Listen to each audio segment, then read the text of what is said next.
Welcome back to another episode of Implementation Science 101.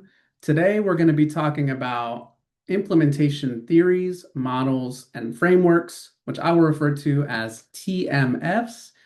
That's how some people refer to them, just to shorten it. Not everybody does, but I'm going to say TMFs because it's shorter and easier. So, what are theories, models, and frameworks, or TMFs? TMFs are a really great navigation tool to help us understand a lot of the complexity that's happening in implementation work. So TMFs help us to clarify these complex processes and structures.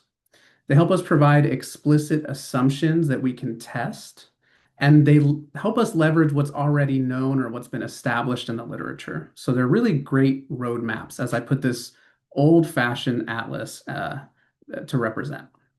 There are three primary types of TMFs. There are other types as well, and there's even more complexity within these types. I'm going to present this to you based on what I think is important for someone who's just beginning their implementation science journey to learn. So those three types are process models, determinate frameworks, and evaluation models.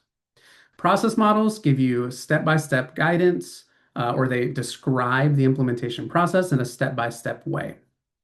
Determinate frameworks help us understand or explain the factors that are involved in implementation, and evaluation models help us understand what factors we should measure to figure out if our implementation effort is working or not working.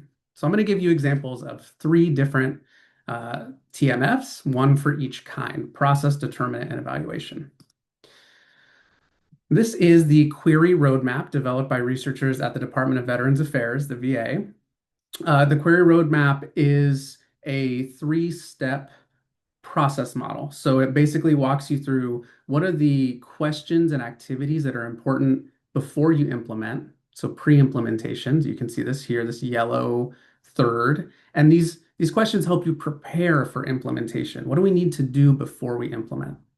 This green third here are the questions and activities needed during this active implementation period. So what do we need to do to navigate implementation? So after it's put into practice. And then the third is the sustainment phase. And so these are the questions that we need to ask ourselves, preferably before we get to that phase, about what do we need to do or have in place to sustain our thing. So that is an example of a process model. This is the Consolidated Framework for Implementation Research, or CFIR, which is a determinate framework. Remember, these determinate frameworks help us understand or explain the factors that influence implementation.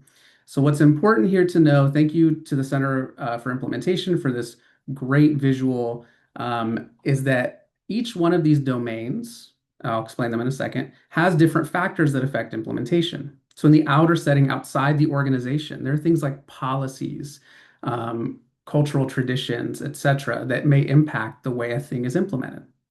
At the inner setting, so within the organization, there are factors that influence implementation. Within individuals, there are factors that influence implementation. Within the process, the way implementation was done impacts implementation. I hope you're getting like annoyed at how repetitive this is, because I really want to make this clear that these are factors at different levels that affect how something is implemented, how successfully it's implemented. All right, so this is the CFIR, an example of a determinant framework. Finally, I have a video about this, about outcomes, that I'll try to link. This is an example, the REAIM model of an evaluation framework. And so REAIM is reach, effectiveness, adoption, implementation, and maintenance. And these are 5 outcomes that you should measure, and they provide some guidance on how you operationalize those outcomes, or how you actually do the measurement, right? There's the concept that you're measuring, like reach, but then you operationalize it by defining how exactly you are going to do that. All right, so that is a summary of the 3 types of TMFs that we're going to talk about today. I'll get to the other ones, I'm sure, in another video in the future. Now it's time for our fun fact. I have been talking about TMFs as if they're one thing or another. They're a process model, they're a determinate framework, etc. In fact, TMFs often have more than one function.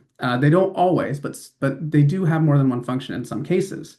This really nice article did a scoping review where they actually characterized or described the different functions of TMFs, of specific theories, models, or frameworks. So it's a really great resource. I'll make sure that that's also linked so you can take a look at it. This table here is part of the supplementary or additional files. I think it's a really helpful and important paper. So with that said, I want to thank our sponsors, Advance Our ICTR, the Bridge program at Brown University, and I want to thank you for sticking with me. I'm trying to make the videos shorter without a script, as you can tell. It's challenging but pretty fun, and I really, really hope that this was helpful for you. And until you watch my next video, I hope that you can keep bridging the gap. Have a great day. Thanks.